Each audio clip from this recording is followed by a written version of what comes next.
took a job monitoring security cameras. One screen wasn't supposed to exist. Part 1. The job. I took the job because I needed the money. That's usually how stories like this begin, isn't it? Not because you're brave, not because you're curious, not because you think you can handle whatever waits in the dark. You take the job because rent is due, your bank account is empty, and someone offers you cash to sit in a chair all night, staring at screens. The building was called Harrogate House. It used to be an office block on the edge of town, but by the time I started working there, most of it was empty. Only 3 floors were still rented out during the day: a solicitor's office on the 2nd floor, a storage company on the 4th, and some private medical records archive in the basement. That was all. The rest of the building was locked off. My job was simple: sit in the security room from 10 at night until 6 in the morning. Watch the cameras, log anything unusual, call the police if needed. Don't fall asleep. That was it. The man who interviewed me was called Mr. Vale. He was thin, gray-haired, and had the kind of voice that made every sentence sound like a warning. He walked me into the security room on my first night and pointed to the monitors. "There are 7 active cameras," he said. I counted them on the screen. Camera 1, front entrance. Camera 2, rear car park. Camera 3, main lobby. Camera 4, stairwell. Camera 5, 2nd floor corridor. Camera 6, 4th floor corridor. Camera 7, basement archive entrance. 7 cameras, 7 screens. Simple enough. Then Mr. Vale placed a folder on the desk. "Everything you need is in there." I opened it. Emergency contacts, shift checklist, incident log, and one page at the very back with 3 rules printed in bold. Do not leave the security room after 2 a.m. Do not open the basement door under any circumstances. If Channel 8 appears, turn off the monitors and leave the building immediately. I looked up at him. "There are only 7 cameras." He didn't smile. "I know." Then he handed me the keys, walked to the door, and paused before leaving. "One more thing," he said. "If you see someone on Channel 8, his hand tightened around the doorframe, "don't let them see you looking." Then he left, and for the first few hours, nothing happened. Nothing at all. The building was quiet, the kind of quiet that makes every small sound feel too loud. The hum of the monitors, the buzz of the old fluorescent light above me, the occasional creak from somewhere deep inside the walls. At midnight, I made coffee. At 1, I logged a fox moving through the rear car park. At 1:30, I started to relax. I even laughed at myself for getting nervous. Rules like that were probably just there to scare new staff. A test, a joke, something passed down from guard to guard. That's what I told myself, until 2:03 a.m. That was when one of the monitors flickered, then another, then all 7 screens cut to black. For 1 second, the room went completely dark. Then the screens came back. Except now, there were 8. Part 2, Channel 8. At first, I thought it was a glitch. Maybe the system had rebooted. Maybe there had always been an 8th camera and I just hadn't noticed. But that wasn't true. I had counted them. 7 screens, 7 camera labels. Now there were 8. The new feed sat in the bottom right corner of the monitor wall. White text in the corner read, "Cam 8, no location, no timestamp, just CAM8. The image was grainy, almost black and white, but I could make out a corridor, a long corridor, old carpet, peeling wallpaper, ceiling lights spaced too far apart. It didn't look like the rest of Harrogate House. The building had concrete floors, glass doors, painted brick walls. This hallway looked older, much older, like something from a hospital or an abandoned hotel. I checked the system controls and tried to switch the feed off. Nothing happened. I clicked through the camera list. Cameras 1 to 7 were listed, no camera 8, but it was still there, still showing that hallway. I remembered the rule. If Channel 8 appears, turn off the monitors and leave the building immediately. I should have done it. I should have turned everything off, grabbed my coat, and walked out. But I didn't, because nothing was happening. It was just an empty hallway on a screen. And leaving on my first night because of a glitch felt ridiculous, so I stayed. For 10 minutes, Channel 8 showed nothing, no movement, no sound, just that hallway. Then the light at the far end flickered once, twice. Then it went out. I leaned closer. The corridor was darker now, but not completely dark. Something was different. At the very end of the hallway, beneath the dead light, there was a shape. I froze. It was hard to tell what I was looking at. It could have been a person. It could have been a coat hanging on a hook. It could have been nothing, just shadows stacked in the wrong way. I zoomed in. The image blurred. Static rolled across the screen. Then the figure was clearer. A man, standing perfectly still, facing away from the camera. He was wearing what looked like a security uniform. Black trousers, white shirt, dark jacket. And even though the image was poor, I noticed something that made my stomach tighten. The uniform looked exactly like mine. I pushed my chair back. The wheels squeaked across the floor. On camera 3, the lobby was empty. On camera 4, the stairwell was empty. On camera 7, the basement entrance was empty. But on camera 8, the man at the end of the hallway slowly raised one hand. Not waving, not pointing, just lifting it, as if he knew I was watching. Then the screen cut to black. A second later, white text appeared. "Don't blink." I blinked, and when the image returned, the man was closer. Part 3, the first mistake. At first, I thought it was a glitch. Maybe the system had rebooted. Maybe there had always been an 8th camera and I just hadn't noticed. But that wasn't true. I had counted them. 7 screens, 7 camera labels. Now there were 8. The new feed sat in the bottom right corner of the monitor wall. White text in the corner read, Cam 8. No location, no timestamp, just CAM 8. The image was grainy, almost black and white, but I could make out a corridor, a long corridor, old carpet, peeling wallpaper, ceiling lights spaced too far apart. It didn't look like the rest of Harrogate House. The building had concrete floors, glass doors, painted brick walls. This hallway looked older, much older, like something from a hospital or an abandoned hotel. I checked the system controls and tried to switch the feed off. Nothing happened. I clicked through the camera list. Cameras 1 to 7 were listed, no camera 8, but it was still there, still showing that hallway. I remembered the rule. If Channel 8 appears, turn off the monitors and leave the building immediately. I should have done it. I should have turned everything off, grabbed my coat, and walked out. But I didn't, because nothing was happening. It was just an empty hallway on a screen, and leaving on my first night because of a glitch felt ridiculous. So I stayed. For 10 minutes, Channel 8 showed nothing. No movement, no sound, just that hallway. Then the light at the far end flickered, once, twice. Then it went out. I leaned closer. The corridor was darker now, but not completely dark. Something was different. At the very end of the hallway, beneath the dead light, there was a shape. I froze. It was hard to tell what I was looking at. It could have been a person. It could have been a coat hanging on a hook. It could have been nothing. Just shadows stacked in the wrong way. I zoomed in. The image blurred. Static rolled across the screen. Then the figure was clearer. A man, standing perfectly still, facing away from the camera. He was wearing what looked like a security uniform. Black trousers, white shirt, dark jacket. And even though the image was poor, I noticed something that made my stomach tighten. The uniform looked exactly like mine. I pushed my chair back. The wheels squeaked across the floor. On camera 3, the lobby was empty. On camera 4, the stairwell was empty. On camera 7, the basement entrance was empty. But on camera 8, the man at the end of the hallway slowly raised one hand.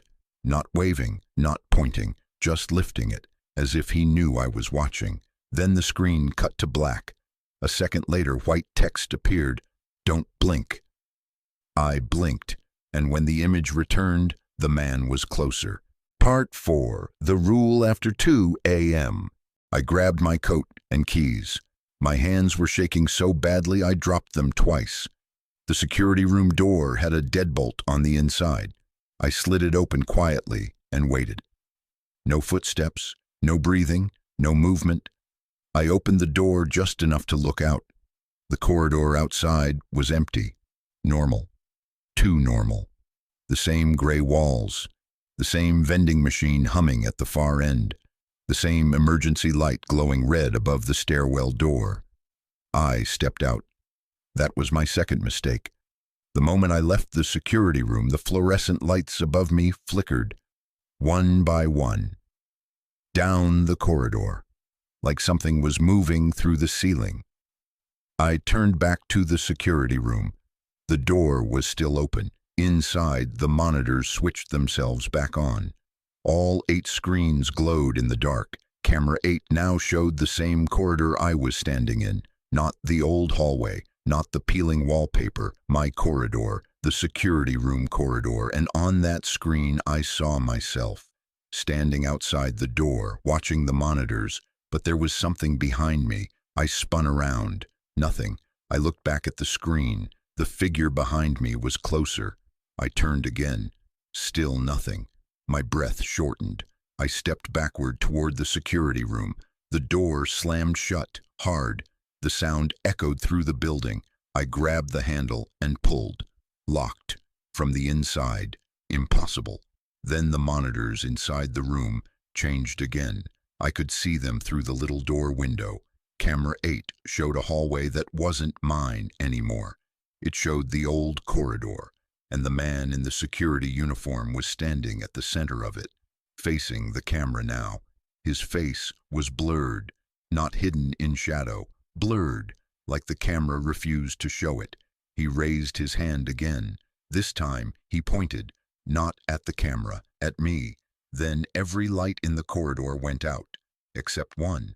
The red emergency light above the stairwell. I heard a sound behind me, a door opening, slowly, the basement door. I knew it before I turned. The second rule, do not open the basement door under any circumstances. But I hadn't opened it, something else had. From the stairwell came a cold breeze, and underneath it, a smell.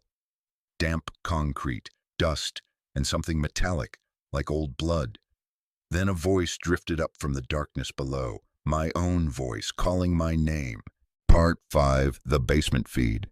I should have run for the front entrance. It was 1 floor down, straight through the lobby, out the glass doors. I knew the route, but fear does strange things to your mind. When you hear your own voice calling from somewhere impossible, you don't think clearly, you freeze, you listen, you try to understand, and that is exactly what it wants. My voice came again from the basement, quiet, weak, begging. Help me. I stepped toward the stairwell, 1 step, then another.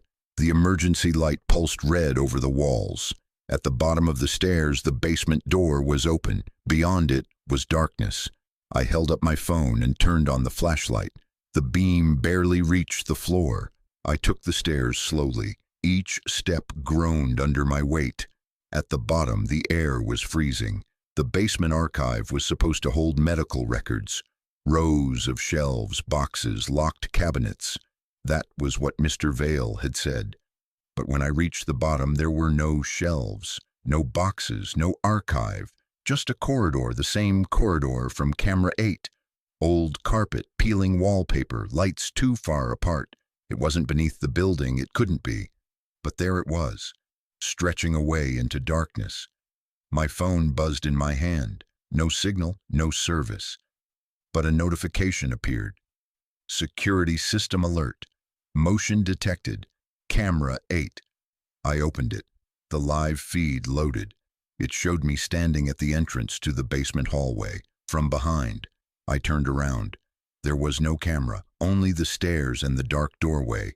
On the phone screen, I watched myself take a step forward, but I hadn't moved. The version of me on the screen walked into the hallway, slowly, then stopped, turned, and looked directly into the camera. Its face was mine, almost. The eyes were wrong, too wide, too dark. The mouth stretched into something like a smile. Then the notification changed. Motion detected. Camera 9. I stared at the screen. Camera 9. There wasn't a camera 9. The image changed. Now it showed the security room. Empty chair, monitors glowing, door locked, and standing in the corner of the room was Mr. Vale. He was looking up at the camera, his face pale, his mouth moving. The audio crackled through my phone. "Don't let it finish your shift." Then something behind him reached out of the dark. The feed cut, and all the lights in the basement hallway came on. Part 6. The Other Guard. The hallway stretched farther than it should have. Too far. Longer than the building, longer than the street outside.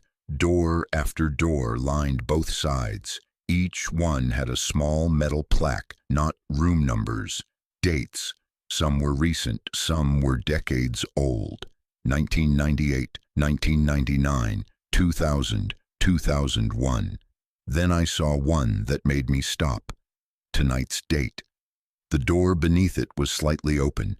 A thin strip of light spilled onto the carpet. From inside, I heard the sound of monitors humming. I pushed the door open. It was the security room, but not mine. Older. The desk was metal. The monitors were thick, heavy boxes. A cigarette burned in an ashtray, though there was no one there. On the wall was a calendar from 1984. The screens showed 7 camera feeds: front entrance, rear car park, lobby, stairwell, second floor, fourth floor, basement. Then the 8th screen flickered on. Camera 8. The old hallway. A man sat in the chair facing the screens.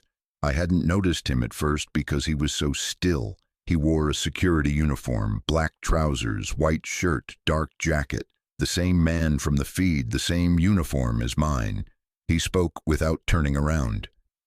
"You looked too long." I couldn't move. His voice sounded dry, like paper scraping concrete. "What is this place?" I asked. He laughed softly. "This place is where the shift ends." He slowly turned his head. His face was blurred, even in person. It was like my eyes couldn't hold on to it. Like every time I tried to focus, my brain slipped away from the details. "I was like you," he said. "First night. Needed the money. Thought rules were for fools." "What happened to you?" He pointed to the monitors. On camera 8, I saw the basement hallway. On camera 9, I saw the security room. On camera 10, I saw myself, standing in the doorway, watching him. More screens flickered on. Camera 11, camera 12, camera 13. Each one showed a different guard, different years, different uniforms, different faces, all sitting alone, all watching, all waiting. "They collect us," he said. "Who?" He tilted his blurred face toward me, the thing behind the feed. The monitors went black. Then a single image appeared on every screen. The security room upstairs, my empty chair, and behind it, a figure standing in the dark, tall, thin, waiting. The old guard leaned forward. "When it sits in your chair, it finishes your shift. What happens then?" He finally stood, and I saw that his body didn't move right. His limbs unfolded too slowly, like they had too many joints. "Then," he whispered, "you become the next camera." The lights died. Something screamed from the hallway, and the old guard shouted, "Run!" Part 7. The shift ends at 6. I ran. I don't remember deciding to. One second I was standing in that impossible security room, and the next I was sprinting down the hallway, my shoes slipping on the old carpet. Doors slammed open as I passed. Inside each room I saw flashes, other security offices, other guards, other versions of the same night. A woman crying into a radio, a man pounding on a locked door, an old guard sitting motionless while something stood behind him. Every room was another shift. Every shift was another trap. Behind me, footsteps followed, not running, walking, slow, certain, like it knew I had nowhere to go. My phone buzzed again. I looked down while running. 5:47 a.m., 13 minutes until my shift ended. Then another notification. Security system alert. Camera 8, subject leaving assigned area. Camera 9, subject fleeing. Camera 10, subject non-compliant. Then one more message appeared. Return to your station. I kept running. The hallway bent left, then right, then left again. The walls changed. Old wallpaper became painted brick. Carpet became concrete. The air warmed. The red emergency light appeared ahead. The stairwell. I nearly cried when I saw it. I slammed through the basement door and stumbled onto the stairs. Behind me, the hallway was gone. Only the archive remained. Shelves, boxes, locked cabinets, normal. But at the far end of the basement, between two rows of shelves, something moved, tall and thin. I ran up the stairs, ground floor, lobby, front entrance. The glass doors were ahead. Outside, dawn was just beginning to lighten the sky. Gray rain streaked the windows. I pushed the doors, locked. I swiped the keycard, nothing. I tried again. Access denied. Behind me, the lobby monitors turned on. Every screen showed the security room, my chair, my desk, my monitors. And sitting in my chair was someone wearing my uniform. Facing away, the clock on the wall read 5:59. The figure in the chair slowly turned. It had my face, almost. The mouth smiled. The speakers crackled. Shift change. The lobby lights went out. The front doors unlocked. I didn't wait. I ran. Part 8, the final feed. I made it outside just as the clock hit 6. Rain hit my face like cold needles. I ran across the car park, past the empty spaces, past the rear gate, past the sign for Harrogate House. I didn't stop until I reached the main road. By then the sun was rising, cars were passing, people were walking dogs. The world was normal. That was the worst part. The world had no idea what had just happened. I called Mr. Vale, no answer. I called the police. They searched the building. They found nothing. No hidden hallway, no old security room, no extra cameras, no signs of forced entry. The basement archive was exactly what it was supposed to be. Rows of files, dusty shelves, locked cabinets. The security system had only 7 cameras. They showed me the setup themselves. 7 feeds. No Channel 8, no Channel 9, no record of anything strange. But when I asked about Mr. Vale, they said nobody by that name worked there. The company that hired me denied sending anyone to train me. They said my shift wasn't supposed to start until the following week. I quit immediately. I moved out of town a month later. For a while, I thought distance would help. It didn't. Because 3 nights ago, I woke up at 2:03 a.m. My bedroom was dark. My phone was glowing on the bedside table. A notification sat on the screen. Security system alert. Motion detected. Camera 8.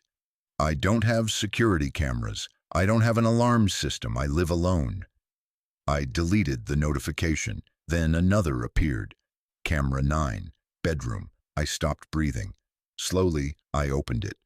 The feed showed my room from the ceiling corner. My bed, my window, me sitting up in the dark. There was no camera there. I looked up. Nothing.